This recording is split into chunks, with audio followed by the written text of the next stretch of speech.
Hey, what's up, champions? Welcome to Growth Mode. I'm your host, Donnie Bovine, and I'm the CEO and founder of Success Champions. I've spent over 20 years in the sales game, and in the last almost 4 years now, running and scaling and growing my business. Hanging out with me, as always, is a knucklehead, jackass, and all-around good dude, Kevin Snow, who runs his own company, Time on Target, and is an absolutely phenomenal sales automation and guru guy. On this show, man, we talk about all things of growing and scaling your business, and we do it from the perspective of an introvert and an extrovert. So, Kevin, on this episode, what the heck are we talking about? So today we're going to talk about why your network is crap.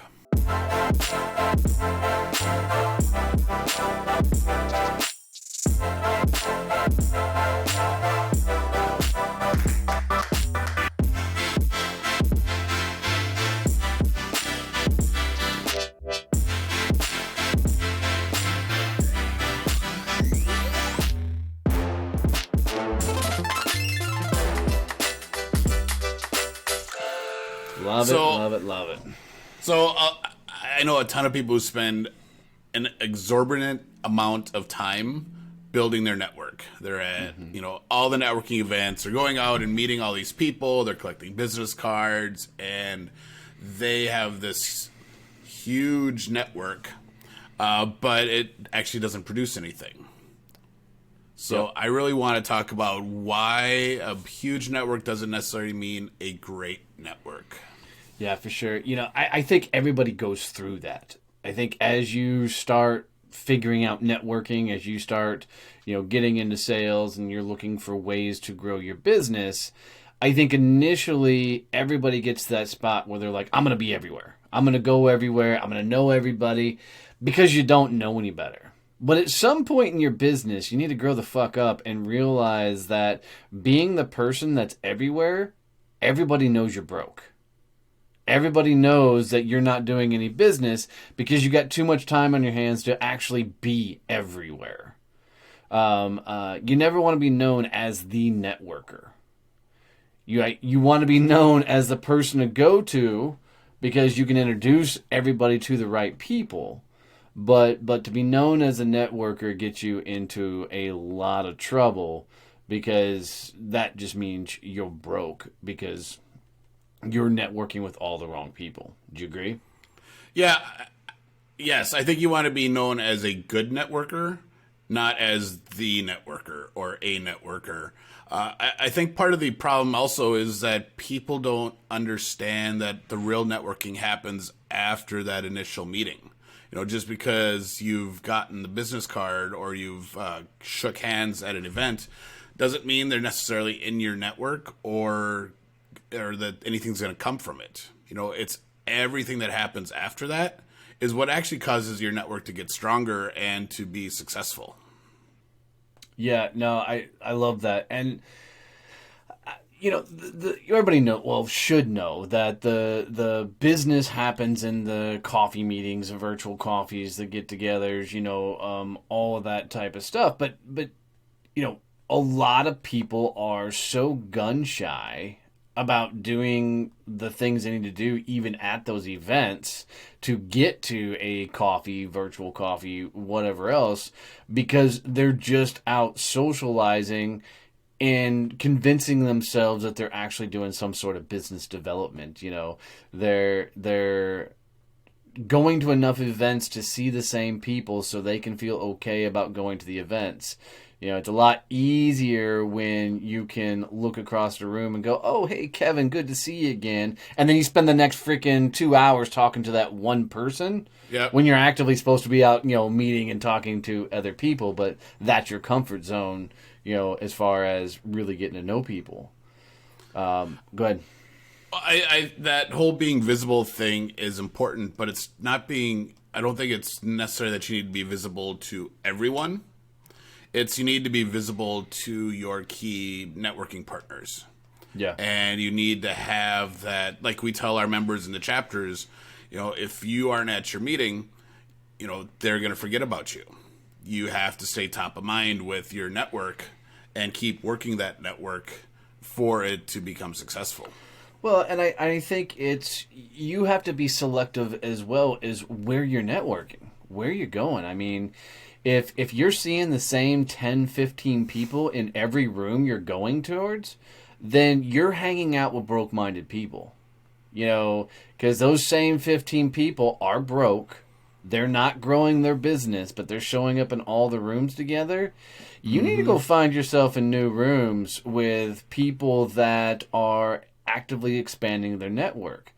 The Chamber of Commerce, the Rotaries, the BNIs, all those have their place in this world. But if you're going to literally find yourself in places where badasses understand they should be opening doors for each other, then you've got to go to Success Champions Networking. You've got to go sit on boards.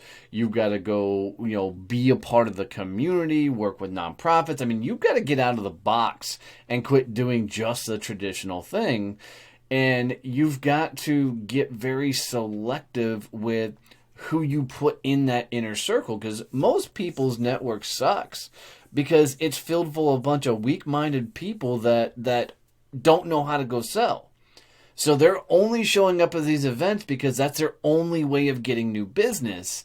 And if that's their only way of getting new business, they're broke. Because you can't generate enough business fast enough by relying 100% just on all the networking stuff. You got to get out of the box and think a little bit differently. Well, 2 points that just popped into my head. One is you got to have that good mix of organizations and networking events. Yep. You can't put all your eggs in one basket. You can't be, I'm in BNI, I'm in Success Champions Networking, and I'm good. That's only networking I need. No, that's not. You need to be in multiple places, just like you said. The other point that popped into my head is that networking takes time. Yes. You meet that person and you're like, I think they're going to be an awesome referral partner. I have a ton of business I can pass them. I know they can pass me business. Well, that's not going to happen overnight. You have to invest in that relationship for it to grow. Yep. It's like dating. You did not get engaged to your wife the first night you met her. Oh, hell no. We hated each other. But that, I mean, there's a lot to it. I mean, it comes down to that at the end of the day, you have got to work networking just like you're running a business, and nurture that network.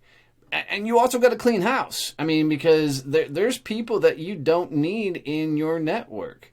And if they're not people of value, which sometimes takes a little while for it to rear their head, but if they're not people of value, people that won't open doors, people that are broke-minded and broke, then it's time to move on to something else and better people. I'll keep going back to, I visited one of my old networking groups that I hadn't been to in 5 or 6 years. And I went in there just to say hi, see how everybody was going. And I realized quickly that I had no business being in that room. Love all those people, but man, they're in the same spot they were 5 or 6 years ago, saying the same shit they said 5 or 6 years ago. And look, I mean, when you're looking at your network, you got to find people that are evolving, people that are leveling up. And, that's not the people that are showing up absolutely everywhere. And the people that, are spending more time at the bar versus getting to know people.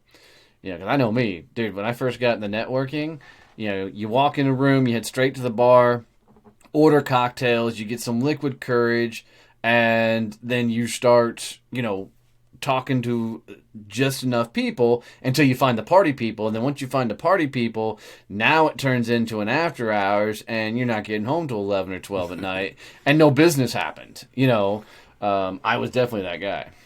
Well, you were the stereotypical salesperson networker. Right. CEOs have breakfast. Yes. Managers have lunch, and salespeople have drinks. So, and that's how it tends to work. So, all right. So we have about 5 minutes left in this episode. Let's talk about how you actually develop your network. So if we have listeners who are sitting there saying, wow, all right, they're talking about me. I go to every event. I have this huge Rolodex of people that I'm not getting anything out of. How do they fix it?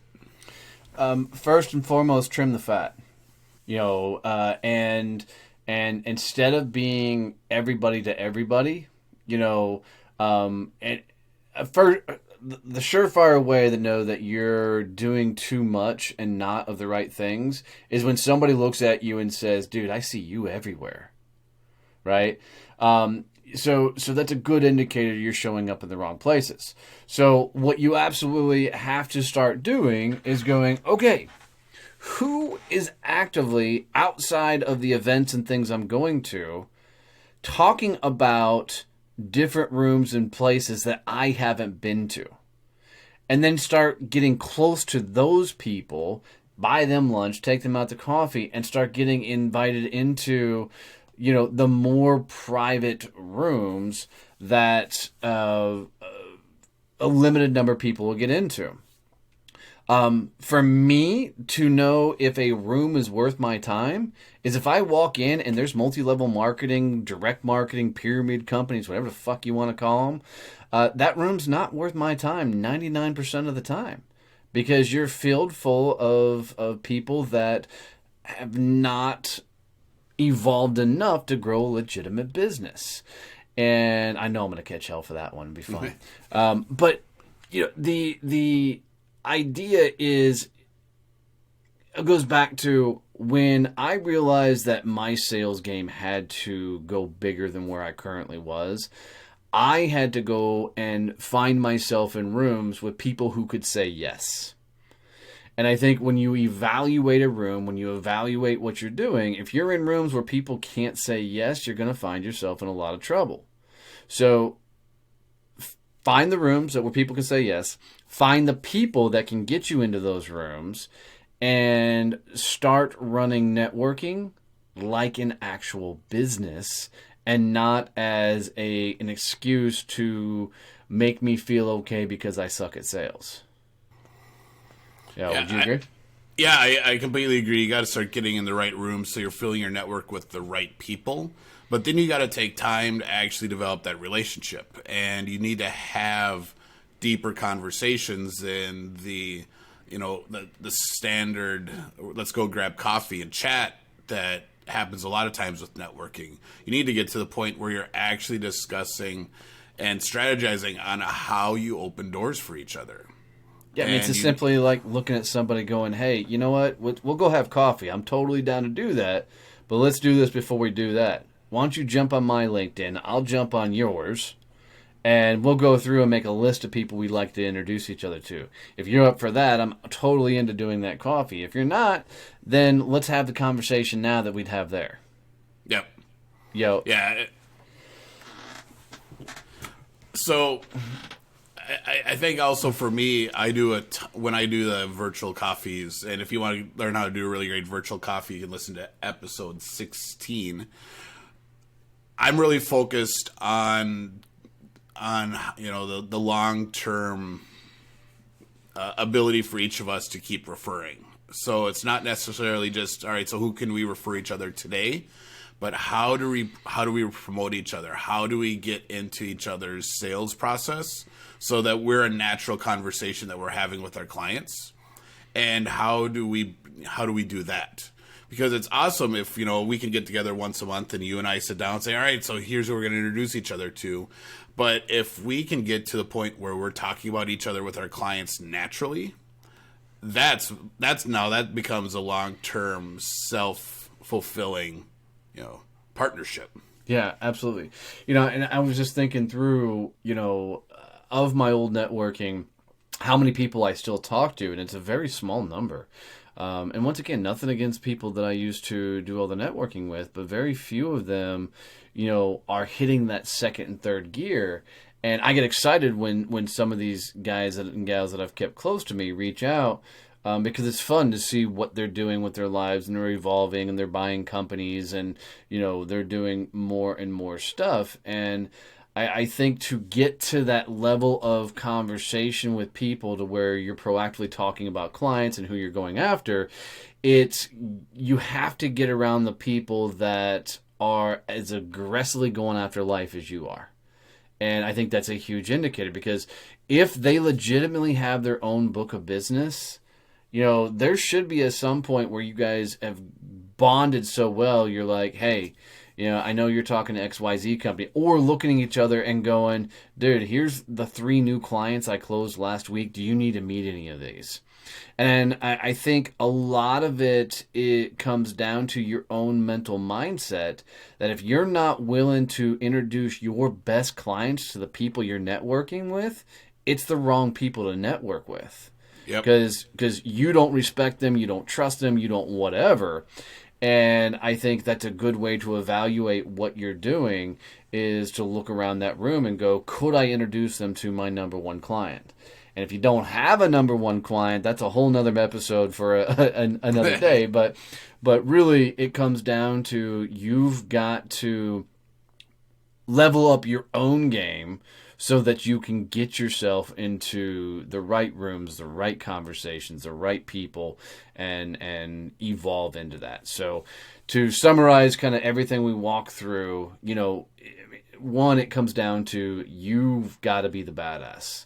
Right? First and foremost, you've got to get to that level where you're creating your own environment and not 100% reliant on networking as your only form of new business development. Second, you've got to evaluate the rooms you're in and really decide, is this room worth my time? Are there people here that I'd be willing to make introductions to my clientele? Third, you've got to evaluate your inner circle of people. Are these people that are proactively growing their business, are they going as big as I am? So, as they go after business, they'll make introductions for me and I'll make introductions for them.